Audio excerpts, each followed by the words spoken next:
అందరికి నమస్కారం. నేను మీ హర్షంకర్ గౌడ్, నల్గొండ బీసీ సంఘం కుల ఐక్యవేదిక యువజన విభాగ అధ్యక్షుడిని. ఈరోజు నేను గవర్నమెంట్ హాస్పిటల్కి వెళ్ళడం జరిగింది.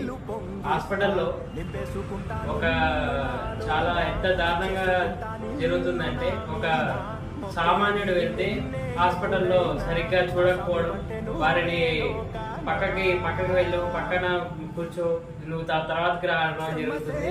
అదే కొంచెం గవర్నమెంట్ ఆఫీసర్ కానీ ఎవరు వస్తే కానీ వాళ్ళని మంచిగా రిసీవ్ తీసుకొని వాళ్ళని చూసుకోవడం జరుగుతుంది.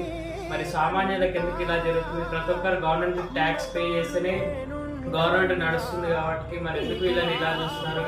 ఒక గవర్నమెంట్ హాస్పిటల్ అయినా కాదు, ప్రతి ఒక్క గవర్నమెంట్ ఆఫీసులలో గవర్నమెంట్ జరిగే దాంట్లో ప్రతి ఒక్క దాంట్లో ఇలానే చూస్తున్నారు. ఎందుకు ఇలా చూస్తున్నారు అసలు అర్థం కావట్లేదు.